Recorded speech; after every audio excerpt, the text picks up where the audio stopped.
Assalamu alaikum, my dear students. How are you all? I hope you are all doing well. Dear students, welcome back to my YouTube channel with another video. तो आज का numerical क्या है? Variation of G with height. तो कहने का क्या मतलब है, जितना हम अर्थ की ऊंचाई पे जाएंगे उतना ग्रेविटेशन चेंज होती जाएगी. इससे पहले हमने variation of G with depth निकाला कल, तो आज हम ये करेंगे variation of G with height या अल्टीट्यूड, एक ही नाम है. ठीक है. तो सबसे पहले आप इस फिगर पे ध्यान दो. फिगर क्या है? अगर मेरे पास एक अर्थ है, इसका सेंटर ओ है, ए जो है पॉइंट ऑन सरफेस है, यहाँ पे ग्रेविटेशन जी हो रही है. ठीक है, जी हो रही है, जी हो रही है. ए पे ग्रेविटेशन क्या हो रही है? जी. ठीक है. फिर मैं थोड़ा सा ऊंचाई पे जाऊंगा बी पॉइंट पे, यहाँ पे ग्रेविटेशन क्या हो रही है? G dash. और कहाँ तक चला मैं? एच की तरह, मतलब एच हाइट पे मैं चला. एच ए से बी तक एच हाइट पे चला मैं. बी पॉइंट पे ग्रेविटेशन क्या हो रही है? G dash. ओ क्या है? Centre of earth. आर क्या है? Radius of earth. ओब्वियसली अगर ओ ए आर है तो ओ बी कितना होगा? पहले हम ओ बी निकालेंगे. ठीक है. तो ओ बी होगा बराबर ओ ए प्लस में ए बी. ओ बी कितना है? आर. और ए बी कितना है? एच. तो अपना ओ बी आया. ठीक है, आर प्लस एच. ठीक है. तो इसे आप यहाँ पे पहले लिखना, एम क्या है? Mass of the earth. O क्या है? Centre of the earth. R क्या है? Radius of the earth. तो पॉइंट ए पे ये सरफेस है, यहाँ पे ग्रेविटेशन जी हो रही है, ऐसे वो खुद लिखना. ठीक है. तो मैं क्या करूँगा काम? We know that acceleration due to gravity किसके बराबर होती है? एट पॉइंट ए क्या होगा? Acceleration due to gravity G होता है बराबर G M upon R square. Let it be first. ठीक है. तो अगर हम पॉइंट बी की बात करेंगे, एट पॉइंट बी की बात करेंगे हम, पॉइंट बी, यहाँ पे ग्रेविटेशन क्या हो रही है? G dash. तो G dash G as it is M as it is R. Radius क्या है? आर प्लस एच का whole square. R plus H का होल स्क्वायर. गेटिंग? तो इसको आप सेकंड मानो. अब हम डिवाइड करेंगे सेकंड वाले को फर्स्ट से. ऐसे देखो, divide second by first. Second से मैं फर्स्ट को डिवाइड कर रहा हूँ. पहले जी डैश आएगा, तो जी डैश को मुझे जी से डिवाइड करना है. I will get G of M upon R plus H whole square divide by ये क्या है? G M upon R square. Obviously ये चार टर्म्स में पता है आपको. अगर A upon B upon C upon D होता है तो क्या होता है? अगर मैं ए अपॉन बी करूँगा, अगर मैं इसका मल्टीप्लाई करूँ तो यहाँ पे रेसिप्रोकल होता है D upon C. Same is the case with here. अगर मैं इसको मल्टीप्लाई करूँ तो रेसिप्रोकल होगा. तो क्या होगा? जी डैश अपॉन जी होगा बराबर G M as it is upon R plus H square. जब मैं इसका मल्टीप्लाई करूँ ये क्या होगा? ऊपर आर स्क्वायर आएगा, नीचे जी एम आएगा. ठीक है.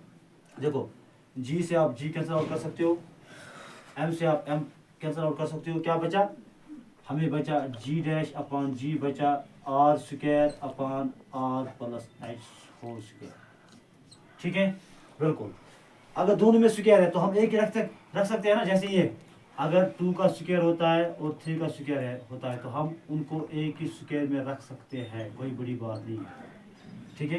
तो यहाँ पे भी वही होगा, G dash upon G R upon R plus H का होल स्क्वायर. ठीक है. Getting my point? चलिए, दूसरी बात क्या है? अगर 2/3 का होल स्क्वायर है, अगर मैं इसका इंटरचेंज करूँ, रेसिप्रोकल करूँ 3/2, तो पावर भी तो चेंज होता है, -2. पता है ना आपको, आपने पढ़ा है एक्सपोनेंशियल पावर. उसमें अगर a की पावर -m है, उसको नीचे लाएंगे a की पावर पॉजिटिव बनेगा. तो यहाँ पे भी वही होगा, जी डैश अपॉन जी क्या होगा बराबर, जब हम उसको ऊपर लाएंगे R plus H upon R, तो नेगेटिव पावर आएगा. ठीक है. अब क्या करेंगे फर्दर हम? G dash upon G. अब ये जो आर है, ये आर का भी डिवाइड है, एच का भी डिवाइड है. ठीक है. तो आर को आर से करेंगे प्लस एच को आर से करेंगे, ठीक है, नेगेटिव पावर 2।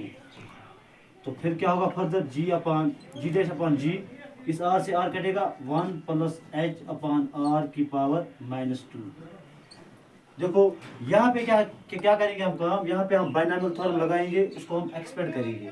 जो आप ऐसे मैथमेटिक्स वाले स्टूडेंट हैं उन्होंने पढ़ा है परम्यूटेशन एंड कॉम्बिनेशन में। तो क्या होती है बाइनॉमियल थ्योरम, तो यूजिंग बाइनॉमियल थ्योरम, बीटी मैंने लिखा, बाइनॉमियल थ्योरम क्या होती है, 1 raised power 1 plus x raised power n होता है बराबर 1 plus N X plus N into N minus 1 x square upon 2 factorial plus N into N minus 1 N minus 2 x cube upon 3 factorial, ऐसे ही so on, ठीक है।